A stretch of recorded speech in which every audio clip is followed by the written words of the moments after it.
This week, whistleblower David Grush told News Nation that non-human craft has been recovered and kept by the United States in a task force retrieval program.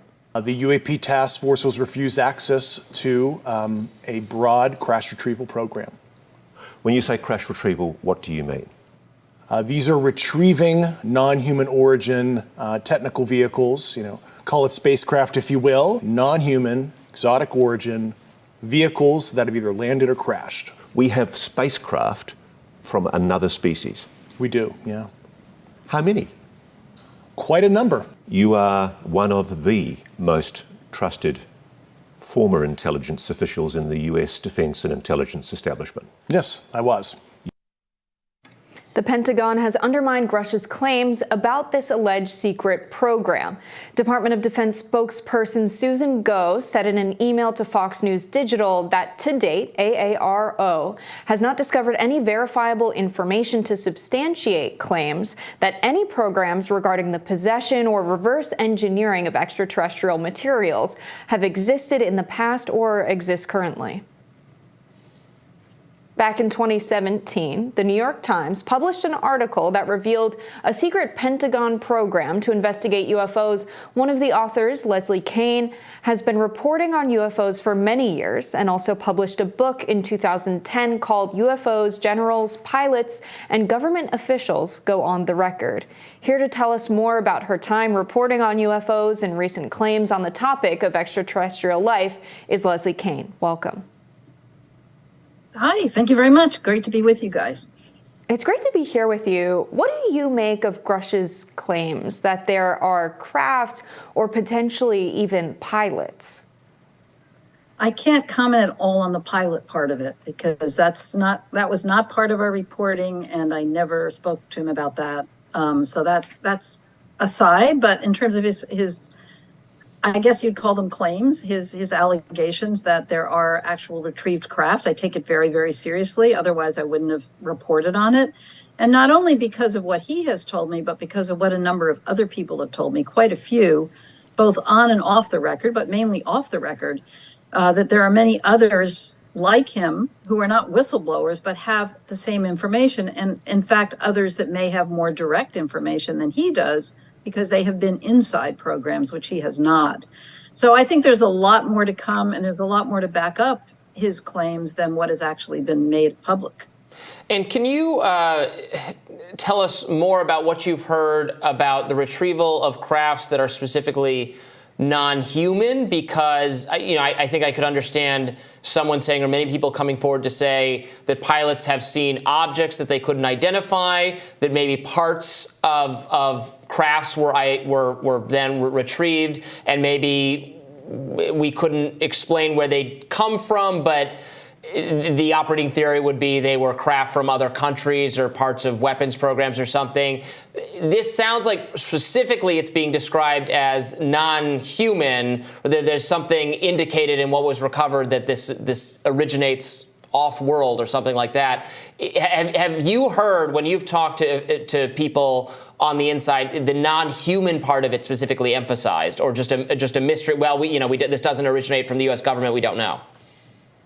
Right. It's a very good distinction. Great question, Robbie, because we have to make that distinction here. We are actually talking about non-human, which means these have been determined to be that through whatever scientific process has been used to make that determination. And all of that information is classified. There was one statement that Grush made in our story alluding to describing the types of processes that are used. I don't have it right in front of me. You guys might have it, but the problem is for us in the public is that all of the data on that is classified.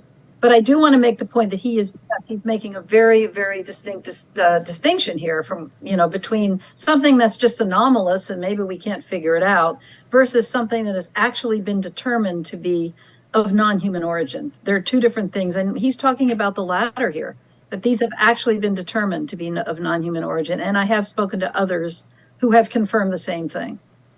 So how would we make sense of this and the recent reporting around UFOs or UAPs? Is this a soft launch of clear awareness of extraterrestrial life, but maybe we don't want to tell the public everything so as to roll it out slowly and give them time to process it? Can we understand this to be a soft launch of our awareness of extraterrestrial life based on the craft that we know that is there, that has been recovered? I mean, it's such a great question, Jessica, and it's so hard to answer that.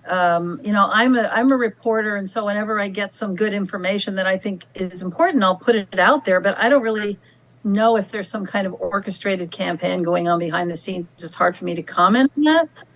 And I also think, you know, the thing about extraterrestrial life, that's such a loaded term. I mean, if we have a craft that is not of non-human origin, I mean, it doesn't necessarily mean that there's some extraterrestrial aliens that have come here and crashed it or dropped it here. Or I think the actual origin of it could be much more complicated than that. You know, the concept of extraterrestrial life or what the intelligence might be that's behind the creation of these vehicles is a big unanswered question. And I don't think that's a simple one. But, you know, it is an incredible mystery, and it's an incredible claim to be made here. I mean, this is absolutely mind-blowing, and I think what's important about it is that it lead to further investigation, because there is no proof of this, and we don't offer proof of that, and neither does David Grush.